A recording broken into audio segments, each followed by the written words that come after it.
శివపార్వతులు ఒకనాడు నందనవనంలో విహరిస్తుండగా శివుడు పార్వతికి కోరిన కోరికలు తీర్చే కల్పవృక్షాన్ని చూపారు.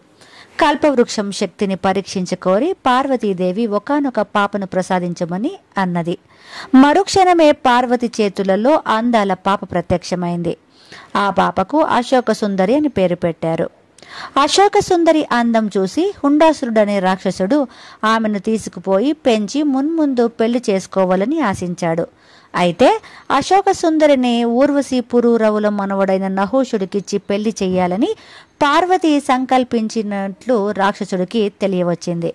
వెంటనే వాడు నహూషుణ్ణి పెంచే చెలికత్తెను ఆవహించాడు. తాను ఏమి చేస్తున్నది కూడా తెలియడం మర్చిపోయి ఒకనాటి రాత్రి ఆ చెలికత్త శిశువుగా ఉన్న నహూషుణ్ణి ఒక అడవికి చేర్చింది. రాక్షసుడు అక్కడి నుంచి ఆ పసికందును తీసుకుపోయి తన భార్యకిచ్చి చంపి వంట చెయ్యమన్నాడు.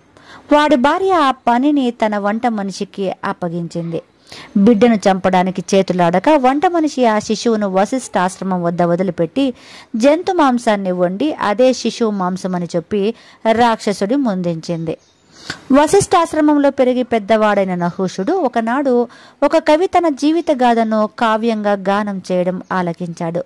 వశిష్ఠుడి ద్వారా తను అశోక సుందరిని వివాహం ఆడడం దైవ నిర్ణయం అన్న విషయం తెలుసుకున్నాడు. ఆ తర్వాత విల్లంబులు చేతపట్టి అశోక సుందరి ఉన్న చోటుకి బయలుదేరాడు. సరిగ్గా ఆ సమయానికి హుండాసుడు అశోక సుందరిని పెళ్లాడమని బలవంతం చేస్తున్నాడు. నహూషుడు ఆ దుర్మార్గుణ్ణి సంహరించి అశోక సుందరిని పెళ్లాడి హాయిగా జీవించాడు.